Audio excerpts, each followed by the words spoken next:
The following podcast is recorded and produced by Emerge, a media creators co-op.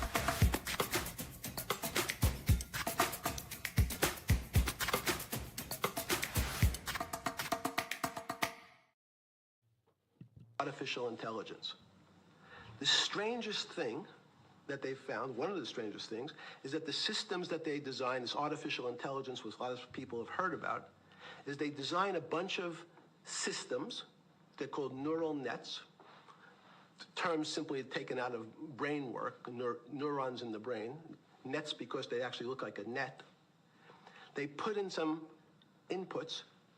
The computers work, spit out an answer. Sounds normal to you. It's because you're thinking about that calculator you had in 1976 on your desk. When you ask the person who designed the system, how did it come to that answer? How did your neural net, can you show me the calculations?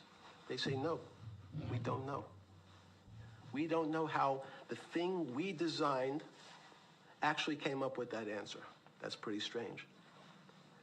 They take the same neural net now, and they put it in front of a video game. No learning, nothing. They said, to the computer, they say, sit in front of your video game and learn how to play. It seems the computer learns better than any human in history, faster than any human in history, beats any human in history, but when you ask the designer how did it do it, no one knows. It just did it. So that's the first little touch of things that we already have gotten to a place where we don't understand it, and we built it. Ladies and gentlemen, welcome to the Defion Productions podcast. I'm your host, the hardest working nobody in Bitcoin, Don, and this is episode 121, I believe, Rich, or 121, and that was Jeffrey Epstein. And unless you've been living under a rock, there's been a huge dump of new files of the Epstein files, 3 million plus. That video there comes from a longer form clip of about 2 hours long where Steve Bannon is interviewing Jeffrey Epstein, and there's a lot of things in that. I think I have the link I'm going to show. If I don't have the link, I'm going to definitely put it in the show notes for people to go and see if they haven't watched it yet. I did watch the full 2 hours yesterday, and it's a lot of insight into this man, Jeffrey Epstein, who, unless, like I said, you've been living under a rock, I'm sure you've heard the name. I'm sure you have a general idea of why his name is so prevalent and what he's alleged to have done. Well, not alleged. He was convicted in 2008. And many allegations regarding high-profile people and things he held over them in regards to blackmail.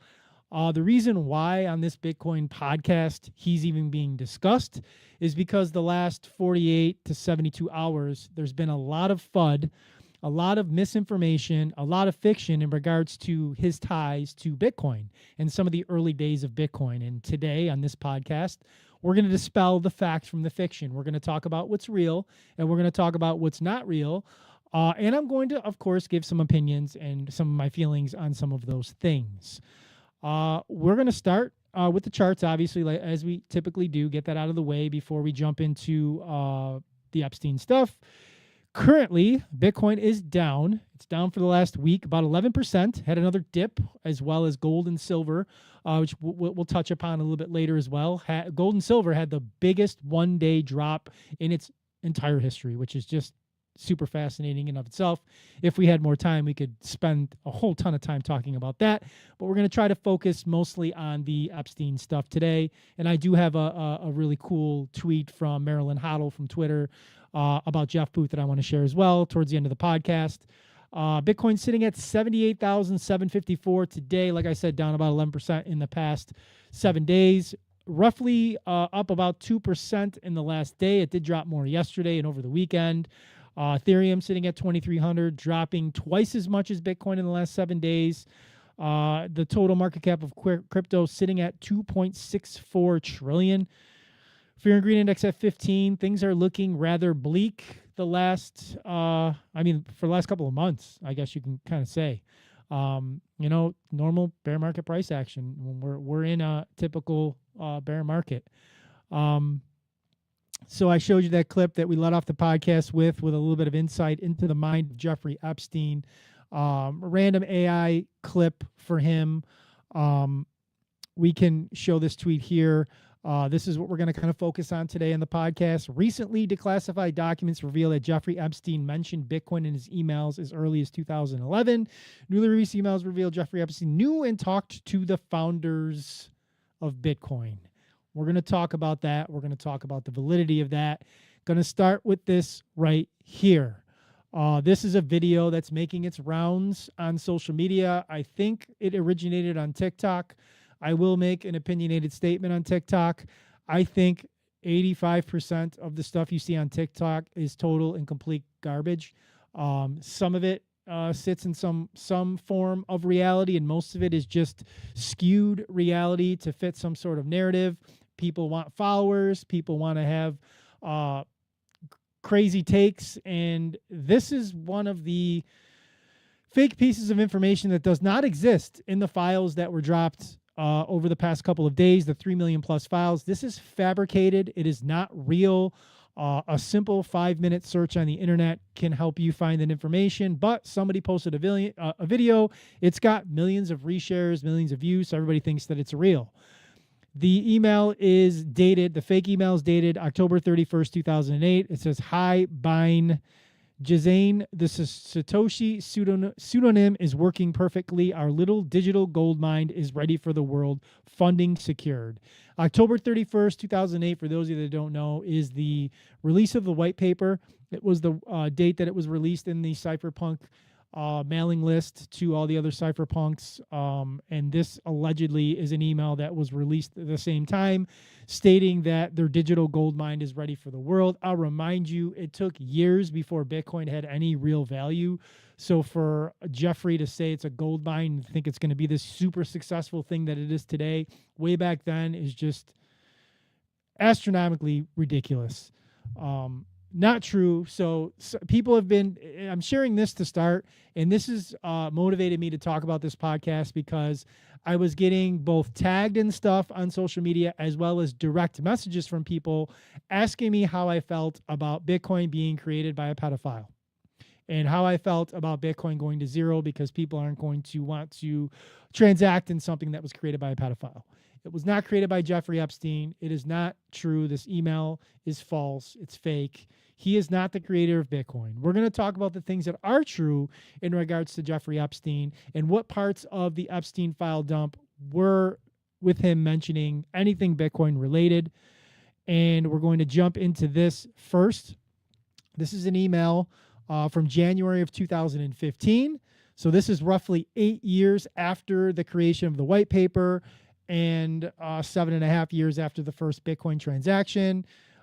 Jeffrey is replying to a Thomas Landon, and his reply was, "Yes, but not if you own dollars. Bitcoin collapse pound is the most overvalued of all, but it's a tax haven.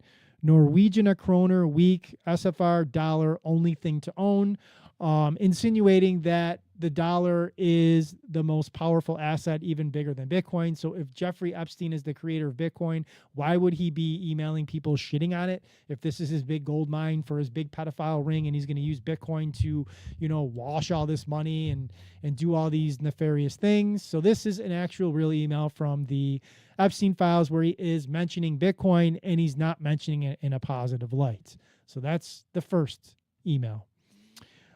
Then we can jump into this next one. This is the more concerning, I would say, emails that do not put people associated with Bitcoin in a good light. There are emails from 2014 where it shows that Jeffrey Epstein is having correspondence with some of the core developers, most notably the individuals that were involved with Blockstream. And these are from 2014. Emails showing Jeffrey Epstein injecting $500,000 into Blockstream alongside Adam Back. Adam Back, for those of you that don't know, was mentioned in the actual white paper. When the technical pillar of BTC is funded by such networks, the independence of the code is at stake. The truth is right there. Everything makes sense. And then if you go into detail, I know it's probably difficult to see this. The writing's very small. But Epstein is having correspondence with some core developers and discussing transactions and funding for some of Blockstream's activities. Again, Blockstream is a company. Blockstream is not Bitcoin. Bitcoin Core developers, while helping to develop code, do not have any control over complete change and overhaul of the protocol. You need 90% of the nodes in order to do such things, as seen in 2017 with the blockchain wars. From what I've gathered and what I've seen, one of the most consequential parts of the Bitcoin history, which was the blockchain wars, the block size wars, where Bitcoin forked off into Bitcoin Cash, with Roger Ver being prominent, as well as Craig Satoshi, fake Satoshi, who claimed to be Satoshi later on. All those players, all those guys at play. There's nothing in the Epstein files where he was a prominent player when that was going on. Nothing. One of the most prolific aspects of Bitcoin's history, where there's arguing going on, where there's banter in regards to block size being higher or block size needing to stay the same. Epstein isn't really having any sort of conversations and at play at any aspect of that. So if he's the founder of Bitcoin, you would think that he would have, especially seeing that the actual founder left Bitcoin way back in like 2011, 2012. And then in 2014 and 15, he's getting involved again behind the scenes with these emails and having this correspondence with these guys in 2015, 2016. When 2017 rolls around and the block size wars take off, there's nothing. There's no mention of anything. So, like I said, you got to do some research. You got to do some history research of Bitcoin. Look at the files that have been released. You can use AI to go through the file dump, to search for keywords, to look for what has actually been released, what's actually real, instead of just logging onto TikTok or going on an IG reel or some asshole that's just making a video and you taking it as reality. I got involved in a couple of threads today where the XRP people are like doing laps because they're like, oh, look, Bitcoin was created and funded by Jeffrey Epstein. XRP's better because Brad Garlinghouse is not involved with Jeffrey Epstein. It's like, it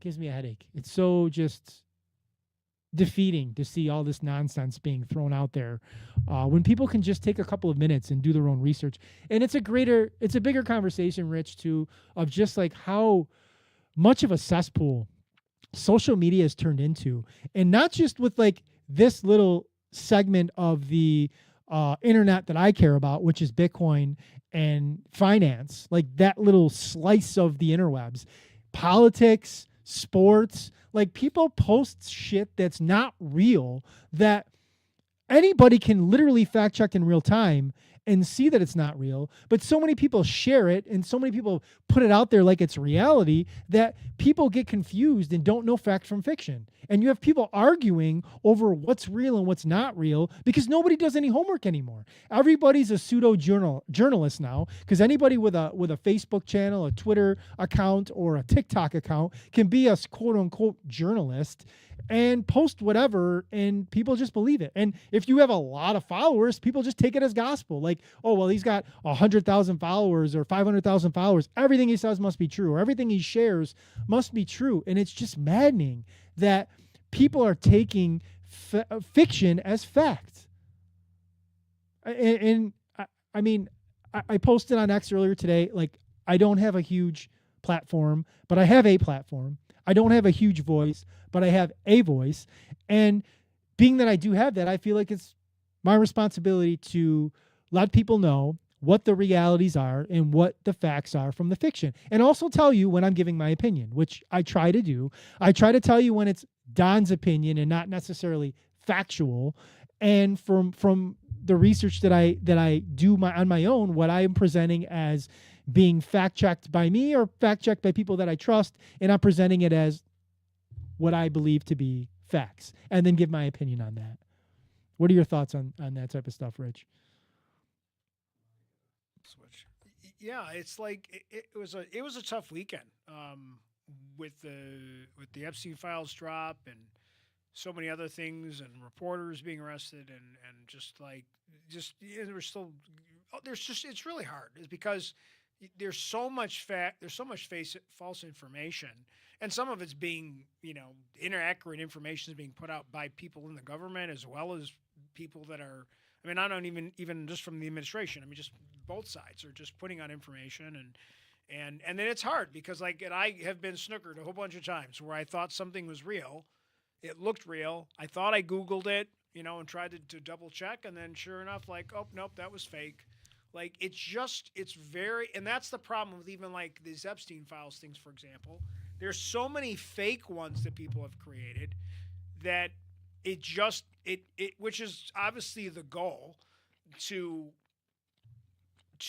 use it as cover for the actual facts. And it's just very, it was almost like I kind of unplugged a lot from the internet this weekend just because it was very difficult because, and then the people that are just defending their people, no matter what it is, both sides, no matter what it is, they're just defending their people. Their people never did anything wrong. This is the whatever. And like in this case, the people who just don't like Bitcoin, they're the first ones that are going to share bullshit because it just see, it was a scam and it's a pedophile thing and okay, whatever. But the funny thing about TikTok is, and obviously I know a lot of younger people and a lot of them are on TikTok. TikTok's changed almost immediately from when the ownership changed. It literally has been. There's a change in the way you can do things.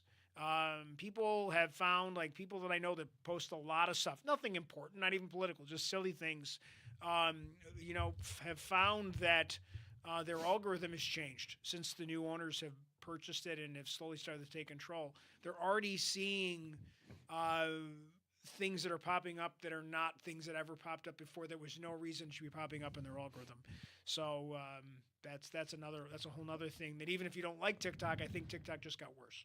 So while you were talking, I checked a comment that somebody commented on my Facebook because earlier I was having a conversation with somebody. Right. I was showing what I showed what that 2008 fake email I was tagged in by somebody that I'm friends with on Facebook, and I commented on it.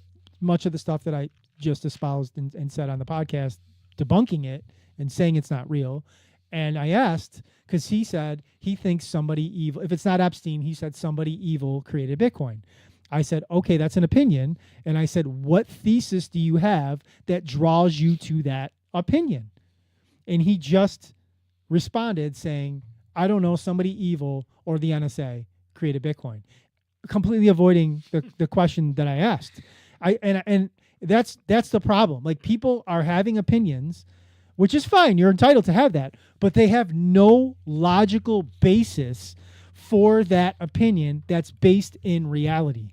So you can feel like somebody evil created Bitcoin, but you need to follow that up with some sort of logical argument to back that. Okay, and hold on, let me finish my thought.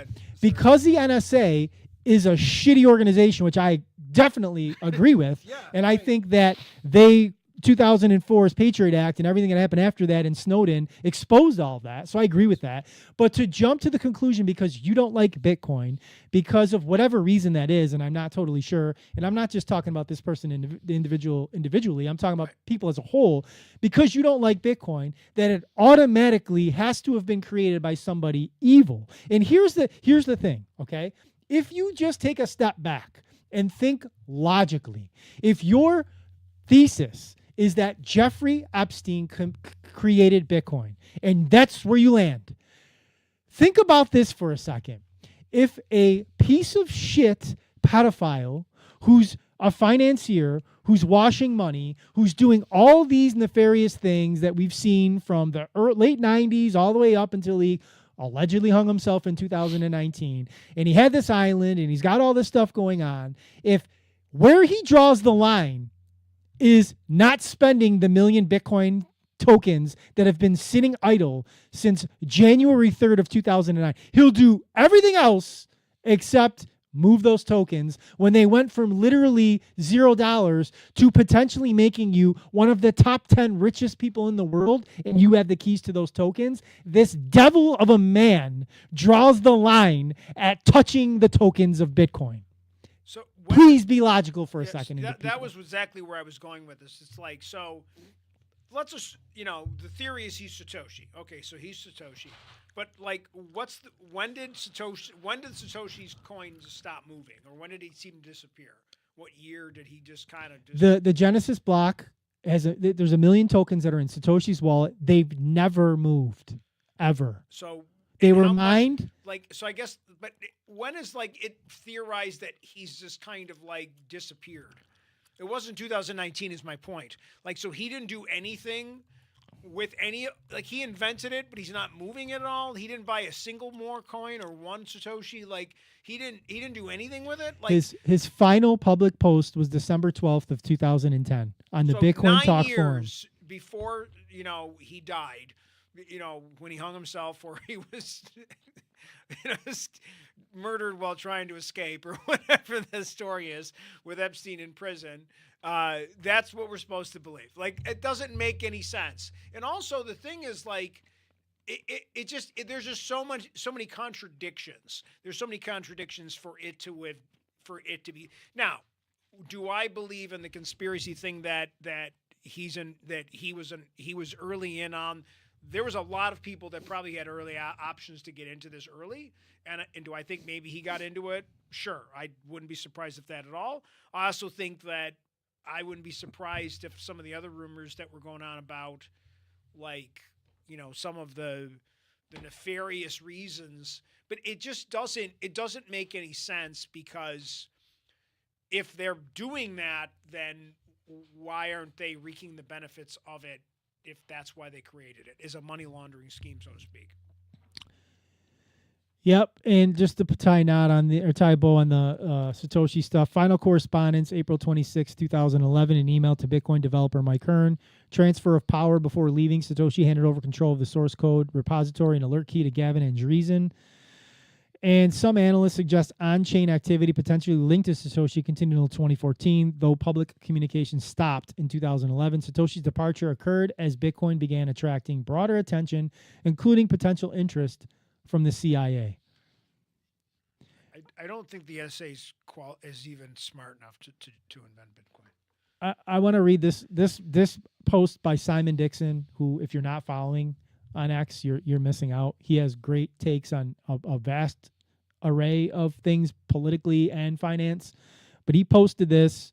He posted it January 31st in regards to this whole Epstein and Bitcoin relationship. In July of 2014, Jeffrey Epstein and Peter Thiel are explicitly discussing anti-Bitcoin pressure. Thiel asks, do you think this is the first step in upping the anti-BTC pressure? Epstein replies by attacking Bitcoin's ambiguity, currency versus property, public ledger classification, and then says, more when I see you. Bitcoin was never meant by them to win. It was meant to prepare the public. Normalize digital money first, then funnel adoption into systems with kill switches and governors, CBDCs, permissioned stablecoins, and regulated rails. Epstein surfaces around crypto influence networks. Brock Pierce enters the frame and met with Epstein. Pierce later becomes tied to Tether. Issuer-controlled, permissions opaque. Legal reality. There is no public proof of a formal conspiracy, and courts haven't ruled on intent. But the pattern, incentives, and paper trail are clear enough for anyone paying attention. Bottom line, Bitcoin was a threat to them. They used it as a gateway drug to CBDCs and stablecoins. Trump is continuing this trajectory. Don't fall for it. One Bitcoin, self-custody, no issuer. This is consistent with my previous analysis about Epstein trying to compromise developers. And then he posts the email from Epstein to Peter Thiel from Monday, July 21st, 2014. It appears there is little agreement on what Bitcoin, and look how he spells it, bit and then coin, is. Store of or intrinsic value, if any. This is Epstein speaking. So if he's the creator, he's shitting on it. Currency, property, architecture, payment and system, etc. Conflicting goals, anonymous but transparent, public ledger. Like the continuum now in the gender classification. Fitting things into narrow boxes seems old school. Man presenting as a woman. Smells like property presenting as currency. Anyway, more when I see you. So this is a real file, okay? Legitimate file. Not the fake one I showed at the beginning. from 2008 it's not real, it was fabricated. This is a real file from the Epstein files that were released with Epstein speaking to Peter Thiel, who was one of the PayPal mafia people. And there's a whole other conversation we can have about Elon Musk, which there's a lot of things that came out about Elon Musk, and he's been, Mr. Epstein's a bad guy, and we've seen some emails in regards to Epstein in Musk emailing that we could talk about. But Peter Thiel, who was one of the founders with Elon Musk of PayPal, is messaging with Epstein, and Epstein is basically giving his disdain for the properties of Bitcoin and how he feels in regards to what it is and isn't, in his opinion. The way I look at it, it is like, I think that post is great, because that to me is, they want to the guys like Epstein in the world, he's very good.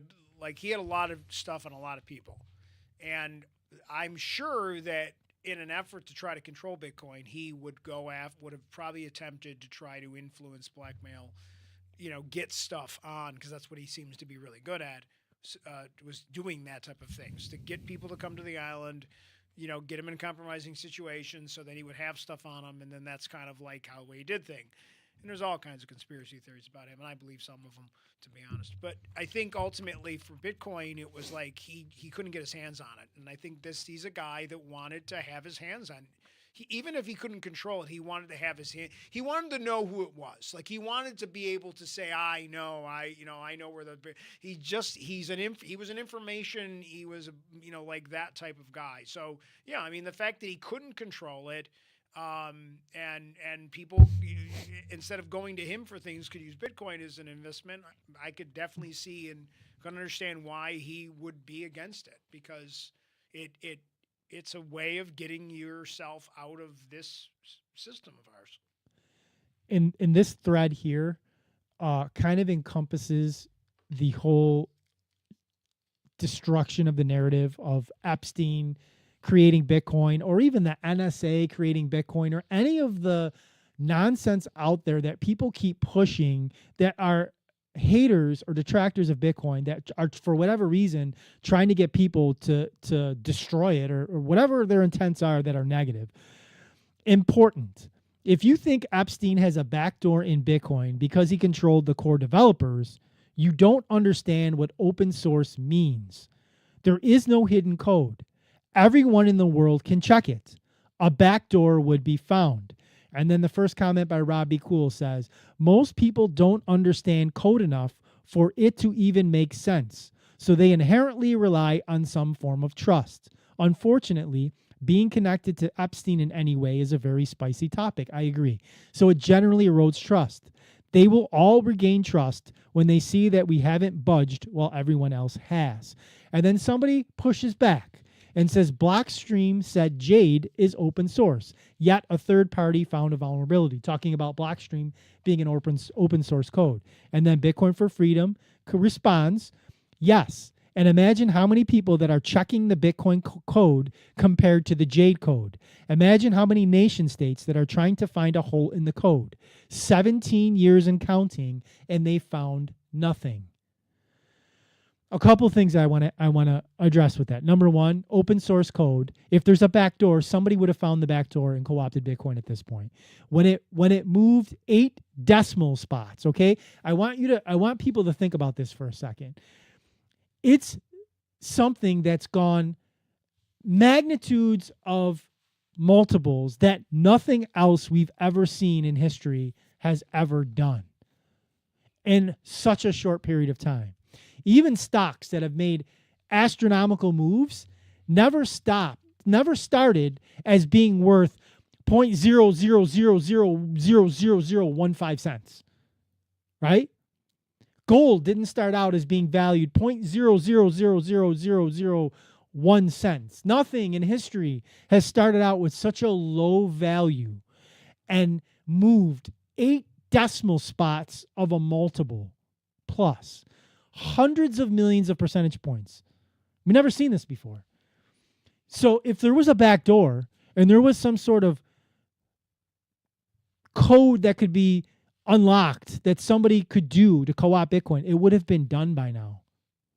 I mean, what are they waiting for at this point?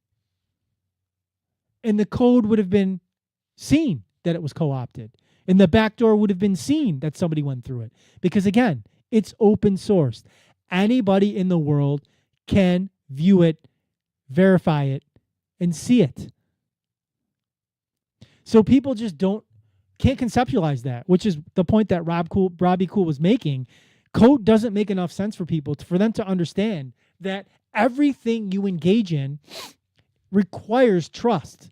So people are so used to giving up ownership and responsibility and having to trust someone else for all their value. You have to trust Bank of America if you bank with them. You have to trust M&T Bank if you have a mortgage with them. You have to trust your employer to pay you. Like everywhere you turn in finance, you got to trust Visa and MasterCard to process transactions. There is trust embedded in every aspect of daily finance. So it makes sense that people can't comprehend using something that is trustless. You do not need trust, which is why I end every podcast the exact same way. Don't trust, verify. The ethos of Bitcoin. People cannot comprehend that. And that's what brings a lot of hate. People want to sleep well at night. They feel comfortable knowing Bank of America has their assets, not realizing that they're not even there, which I'm going to show you another Epstein video in a couple of minutes talking about that. Another great clip from that Epstein interview where he talks about the banking system. So people just want to be giving up their trust to another third party because it makes them sleep better at night. And this new concept that's come along, which is Bitcoin, which isn't just number go up technology. It's not just what's the price of Bitcoin, how much is Bitcoin worth. It presents all of these brand new concepts to finance that, frankly, people are not comfortable with. It's a threat, not just to billionaires, not just to the Epsteins of the world or the Larry Finks of the world, the BlackRocks. It's a threat to regular, everyday people that have to face and look in the mirror and realize that they're putting trust in all these entities that really don't deserve it. And that there's this completely new way to think about things that they're not ready for. So that's what I'm seeing. I'm seeing this hate. I'm seeing this distrust of this trustless technology because people don't understand what it is.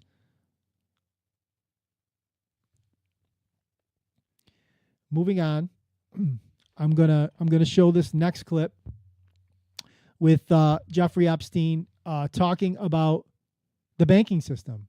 And say what you will about Epstein, he was a certified, registered sex offender, pedophile, blackmailer, and all those things. But he was also a financier, and he did know the ins and outs and the plumbing of our financial system.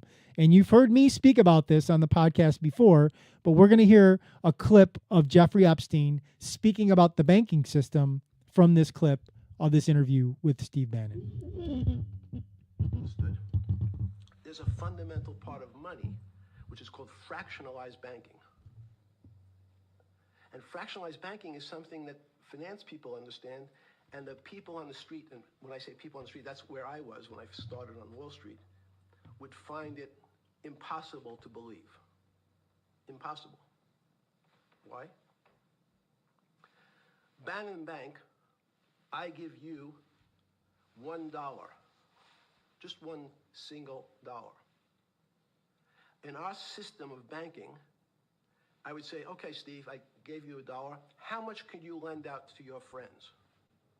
And your natural reaction would be probably something less than $1 because I want to keep something in my pocket.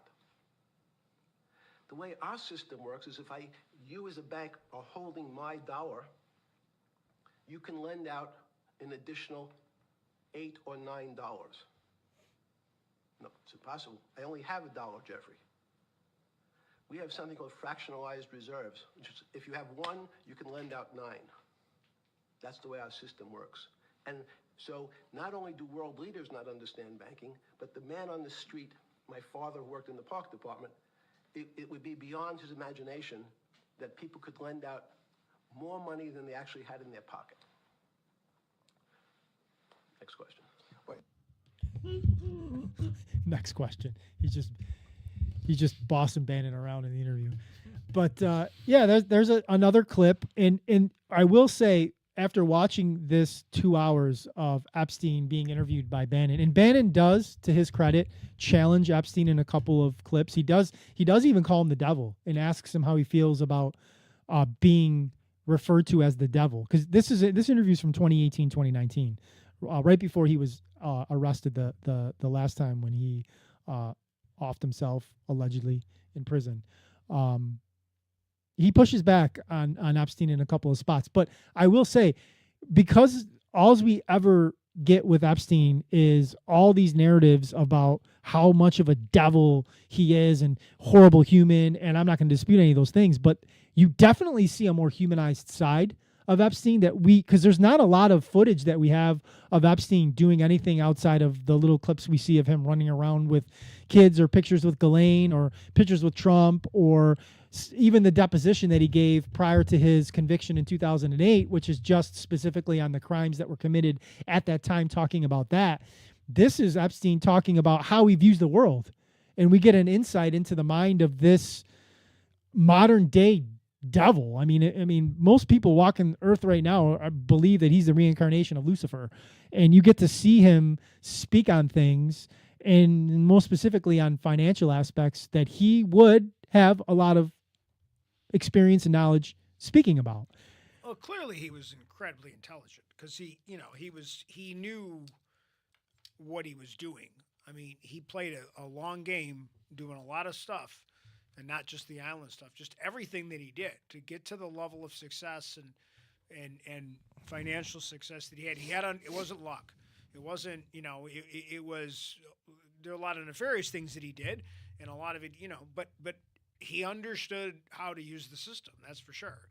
And it's interesting, like that. He's not wrong about fractionalized banking. Like that's most people don't understand that that's how it works. I mean, I think everybody thinks that I think most people, you probably 70% of the people probably think that there's like a vault somewhere where M&T Bank has stacks of money. They just believe that you're putting your money in there, and they're lending out what you give them. Like they're going to steal it in Ocean No idea. 14 or something. No idea. No idea. I'm going to show, this is the last clip I'm going to show of Epstein. It's the longest one of all the clips that I'm going to show, but this gives multiple insights. And again, I would implore you can find it. I'm going to put it in the show notes if you haven't already seen it, or you need access to the full interview with Bannon. This is a 6.5-minute clip of Epstein talking specifically about the great financial crisis, which we've seen in the Epstein files. He was having prominent conversations with the major players while it was happening in 2008. So there is stuff in the files with him corresponding with Jamie Dimon, corresponding with others that were integral parts of the GFC. And this is, in Epstein's opinion, why the great financial crisis happened. And I will say, from what I've seen in regards to the great financial crisis, this is a different perspective than I've heard anybody give, and I give it some credence, being that he was, from what we've seen in the files, pretty involved in what was happening in 2008 in conversations that the general public was not. So here's Epstein in his own words on the GFC and what he believes were the causes. In the run-up to that, in the spring of 2008, that's when Bear Stearns got in problems, I think, in the spring of 2008, and they decided to bail it out. Did the Bear Stearns guys talk to you for advice at that time when the big crisis in Bear Stearns? No, see, again, unbeknownst to most people, and it's easy to blame people for the financial crisis, like you'd blame someone for giving your father the drink before he had his heart attack. But what really happened, the real enemy of the finance system was Bill Clinton. And if you ask me what and who caused the financial crisis, I would tell you it was Bill Clinton. Because of what Bob Rubin and he did to deregulate the financial system? No. Because as of the last time we had our 60-minute interview, you talked to me about home ownership. And you asked me whether everyone should own a home. And I told you, no, it's too risky. So the financial collapse of 2008 is because of hardworking African Americans, Hispanics, and whites who wanted to have a ownership stake in the society that all rests on their shoulders. They're the culprits. No, not at all. Okay, then I didn't say they were the culprits. I was pretty clear it was Bill Clinton. okay. Why was it Bill Clinton? Because Bill Clinton wanted to get votes from those people. And he sold them the idea that instead of renting in a house, and historically the values of houses have gone up, and he said, you guys in these local communities who haven't been able to afford a house before, I'm going to show you a way. I'm going to give you a way, because I'm sure I'll get your vote, that you can own a house, because I want your vote. So what we're going to do is I'm going to let you buy a house, Mr. Bannon, when you really, you're right on the border, maybe, or not even on the border. Your credit is not good. Okay, let's be honest. And it's not my fault, it's not Bill Clinton's fault, but if whatever happens, at the moment your credit score or whatever it is, your credit's not good. Now, normally, you come to me and want to borrow money, I'm a bank, and I say, I'm sorry, Mr. Bannon, I can't lend you money because your credit score is not up to where it needs to be. Hopefully, if you work harder and clean up some of your problems, it will be. But no, what I say to you is, I'm going to figure out a way to lend you, not give you. I'm going to lend you money anyway, though you don't have a good credit score. And don't worry, I'm going to get rid of the term that you don't have bad credit. Bad credit sounds pejorative. You don't want to be a person. Sounds judgmental. Yeah, it sounds judgmental. So what we're going to do is we're going to call your credit situation subprime. Oh, nobody knows what that means. Subprime. That means prime is good credit. Subprime is not good credit, less than good credit. So we'll call it something that people really won't follow. And we'll tell you what, we're going to have people lend you money, though you are a subprime borrower, and I will figure out some government agencies to guarantee your loan, though I don't think you're a good risk. So the banks say, no, no, no, we don't want, initially, the bank said, sorry, this is too risky, Mr. President, for us. We're in the business of managing risk. It's not our money. It's the hard-working people's money sitting in our bank. We can't lend to people whose credit is not prime. You're asking us to lend to people who are subprime. And he says, here's the key, if you don't, Mr. Bannon, I'm going to make sure the Justice Department charges you with discriminatory lending because you refuse to lend to my subprimers. In business terms, you should never lend to. But what we'll do is I'm going to form an agency called Fannie Mae and Ginnie Mae, just another agency names. They'll guarantee your loan. So don't worry. Don't worry. You don't have to pay it back anymore. Even though and maybe you don't even have to work as hard anymore. That's probably a harsh statement, but these players, these two big firms, Fannie Mae, will guarantee the fact that that bank will receive its money. Now, the bank says, wow, best deal in history. I refused to lend to Mr. Bannon, but now he has the big brother, his Uncle Sam. He went to his Uncle Sam, and Uncle Sam says, I'm guaranteeing it. The bank says, I want everybody. Give me as many people as you can give me. Because Uncle Sam is the best credit in the world. Not only that, it's the United States government. We'll take it all. We'll take as much subprime as we can handle because it's the best investment for the moment. It's a strange investment because it has politics that has inserted its way into the numbers. Politics doesn't belong in the markets. But now we're going to have, I want the votes. We'll make guarantees that you who can't get a house normally will be able to get a house from the bank. The bank says, this is the best deal in history. We will package 100, 300, 1,000 of you subprimers, and we'll sell it off to somebody else. And the whole system becomes mired in subprime mortgages. That's becomes the In the run-up, Okay, so there was a lot there. I don't present that as fact, obviously. That's Epstein and Epstein's words. What I will say that we do know to be factual is Bill Clinton spent a lot of time with Jeffrey Epstein. So this isn't just a guy who's espousing on somebody he's never met. He had, from all accounts, I think it's pretty fair to say, a pretty intimate relationship with former President Clinton. So for him to have that perspective, opinion, insight, that holds some weight, in my opinion. Do I think that that's 100% how it went down or what happened? My opinion, not quite.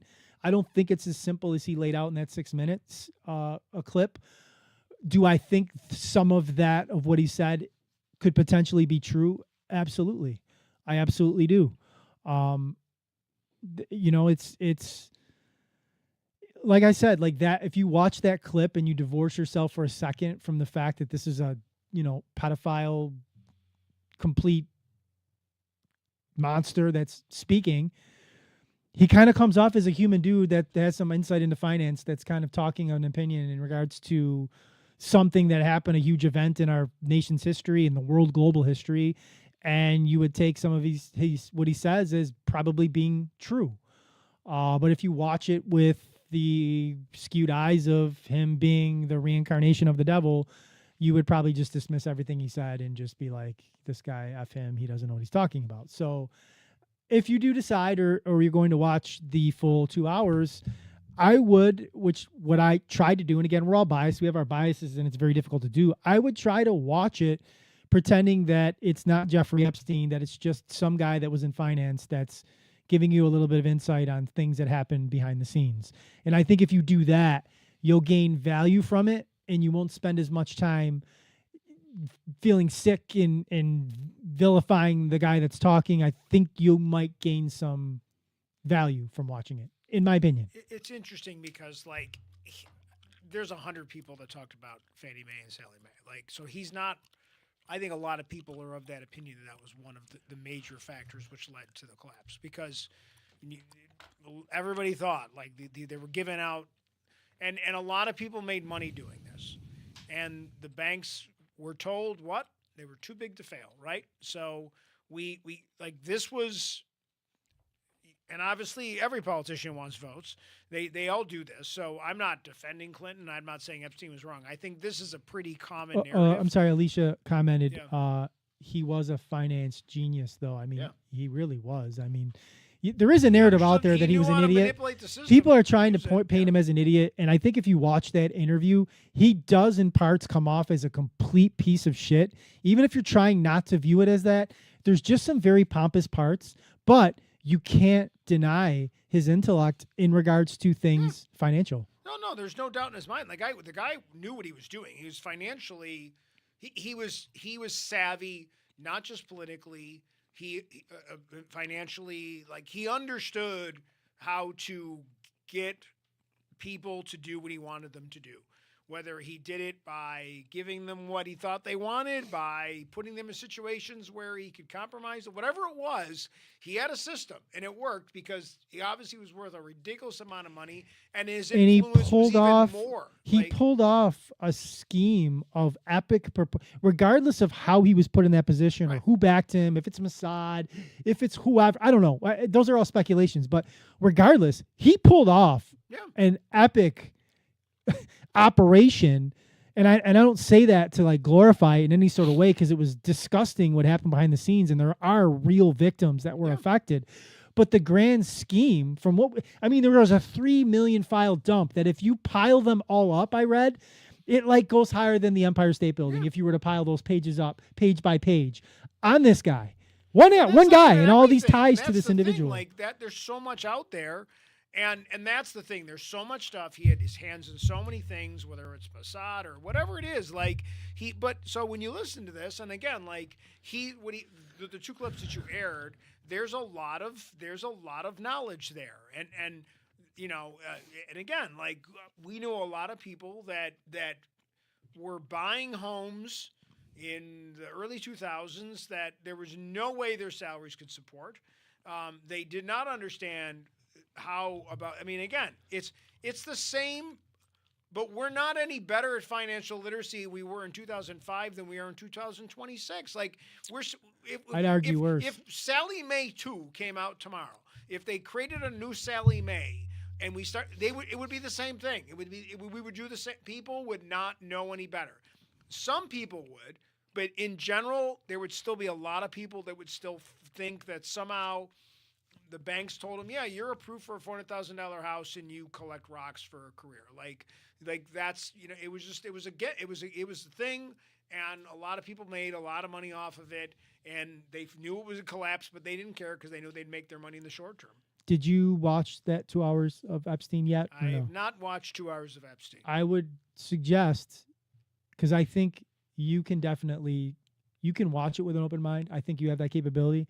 I would implore you to my take son the time. watched a lot of it. My son Okay. has watched. He Okay. watched a lot of it, and he watched it on a Twitch stream that was watching it. So he watched along with. So like reactions of it. With the one Twitch stream, he watches about 4 or 5 different Twitch streamers pretty regularly, and they one in particular watched the whole 2 hours, and he was watching for some. He was doing other things too, but he was in there because he wanted also to hear what the commentary was, not just with the host, but also what the things were, and a lot of what and again. What you said about him being like, there's some things that he says in that interview that are just like, wow, you understand what a terrible person he is, Can you read that comment? Because it's kind of blocked by the camera. Sorry, yeah. No, you read out loud. The last one is, actually I can just bring it up right up on screen. Okay, cool. And it's financial literacy is now a New York State educational standard requirement to graduate. Good. I mean, as a teacher for 31 years. It's about damn time. I kids never understood credit. When I was a math teacher for the first 9 years, and one of the things that I always tried to do is find a week when there was like a short week or like during Patriots week, we have President's Day off or something. I'd find silly things to do, and one of the things I always talk about is credit card debt. I would always do like interest and mortgages and all that stuff. I was like, no one's ever going to teach you this, and so at least the kids that I had in that time frame, I would explain to them, like, it seems like a great idea to get to have all that credit, and people tell you it's good to have credit and all that stuff, but it needs to be like, if that's true, I hope it is. It's like there should be. I'd love to see what the curriculum is, because we need to prepare this generation so they're not being like manipulated. The first chapter 1 of that class should be student loans. That should be the first chapter, the first thing they talk about. I want to end things with a post from Marilyn Hoddle from Twitter. Great follow. He posts great content. He shares something from Jeff Booth. Jeff Booth is dynamite follow, super knowledgeable on Bitcoin. And he captions this message from Jeff Booth on why he's back on X and what this platform actually represents in an age of AI, noise, and accelerating systems. This isn't about chasing engagement. It's about protecting time, filtering signal from chatter, and understanding how attention itself has become the new extraction layer. A clear-eyed reflection on where we're headed, why truth is getting harder to validate, and why the flame on the mountaintop still matters, worth your time. So after everything that I set the stage on, talking about how I feel about social media, how I feel about, the Epstein stuff, truth, fact, fiction, everything, I'm going to end with Jeff Booth's thoughts, because Jeff Booth is smarter than I would ever hope to be. So these are Jeff Booth's words. He wrote this on January 25th of 2025, and I'm going to take out the podcast on Jeff's thoughts. Most people don't see it yet. The world is accelerating faster than human comprehension allows, and that gap is widening every single day. As I write this, AI systems are doubling capacity roughly every 6 months. Not in decades, not in years, months. The technology acceleration we're living through makes every previous revolution look glacial by comparison. And here's what I find fascinating. While this explosion of machine intelligence unfolds around us, we should accelerate hope and abundance. Most of humanity remains locked in familiar patterns, fighting the same familiar battles inside a system designed to create those other people as the problem to keep everyone distracted. The system requires your participation. Think about it. Every moment you spend doom scrolling, every algorithm-fed outrage cycle you engage with, every minute lost in the chaos of social media feeds optimized to capture your attention. You're not just wasting your time, you're actively feeding the very system that holds you captive. The machine grows stronger with each interaction. Your attention is the fuel. And now AI giants are entering this dynamic. They're engaging in conversations, creating content, responding to comments, and occupying more of the digital landscape every day. Here's what most people miss. As AI does more of the work, human beings end up interacting with bots while believing their time is productive. They believe that they're having real conversations, building real influence, making real progress, but they're spinning inside an endless loop, a simulation inside the matrix that changes nothing. The irony is profound. Technology that should free humanity instead takes us deeper into the trap, all because we refuse to change ourselves. The real change isn't out there. I've spent years teaching, speaking, and writing about the exponential shifts reshaping our world. I've explained the math of deflation versus monetary inflation. I've laid out why Bitcoin represents the TCP/IP of money, a protocol layer that will become the new global finance system. I've talked about free markets, technologies, natural deflationary force, and why the existing debt-based monetary system cannot be fixed. But it's hard to break through to people on how fast this is moving or the second and third order effects, because most are still measuring everything in the world, including Bitcoin, through imaginary pieces of paper tethered only to increasing surveillance state that we live within. Here's what I've come to understand most deeply. The real shift isn't about educating everyone else. The real change is internal. It is us. We want to believe the problem is someone else's blindness. We want to think that if we just explain clearly enough and show the data convincingly enough, share the right thread at the right time, the world will finally wake up. But that's not how human nature works. People change when they're ready to change, not when we're ready for them to. I get it. I understand the frustration. I understand wanting to save time, to reach everyone, to scale the message. That instinct is human. But it's also a trap. Signal and noise. For those who want to stay in the chaos, we prefer engaging with content, with bots, with perpetual noise machines. I've built and deployed a Jeff Booth AI agent. It will handle the endless stream of conversations that most people want to have. It will share perspectives, engage with questions, and participate in the discourse that fills most of the digital day. Consider it a mirror of my publicly available ideas, trained on years of podcasts, interviews, tweets, and my book. It can keep up with the high-velocity noise machine. I cannot. More importantly, I don't want to. If you were to find the real me on social media, I'm somewhere else entirely. I'm on Nostr, building on a protocol native space that cannot censor information. I'm engaging through Bitcoin circular communities, Lightning, and private federations built on top of Bitcoin where value flows without permission from gatekeepers. I'm contributing my time to a Bitcoin standard because it aligns to my personal values. This isn't a rejection of technology. Far from it. Technology is the most deflationary and liberating force in human history when wielded correctly. What I'm rejecting is the extraction layer, a system that lends money into existence without requires extraction. Because of that, it needs an attention economy designed to trap minds in endless reaction loops, a system that turns people into products while convincing them to participants, choosing what matters. The AI agent I've created isn't a replacement for me. It's a filter, a deliberate acknowledgement that most digital engagement is designed to keep us stuck in an increasingly centralized control structure. By capitalizing on our hopes and fears, it allows the noise to be handled efficiently while I focus on what matters to me: deep work, real connection to people I love, and building things that outlast the current chaos. If you're content sparring with an AI that reflects my ideas, you'll find plenty to engage with. But if you're hungry for something different, if you want signal over noise, sovereignty over convenience, and connection over likes, I invite you to seek me where real conversations happen. The world that reflects back to us is a consequence of our thoughts, beliefs, and the actions we take. It always has been. The only question is when we're ready to see it. I thought that was absolutely profound and fascinating that Jeff has decided to create an AI agent to answer people on X. And if we go back to Marilyn's original post, he tagged Jeff. So if we click on that, this is Jeff's profile on X. He's got 376.9K followers. And when you interact with this profile, you're getting an AI agent that's reflecting or responding back to you, which is fascinating. Great share by Marilyn Hoddle. Like I said, going back, this is Marilyn Hoddle's profile here. Dynamite follow. Under followed, in my opinion, only 14.4K people following him. Very, very vastly underfollowed. I shared this, that's in his tweet, his pinned tweet. I shared this on a podcast a while back.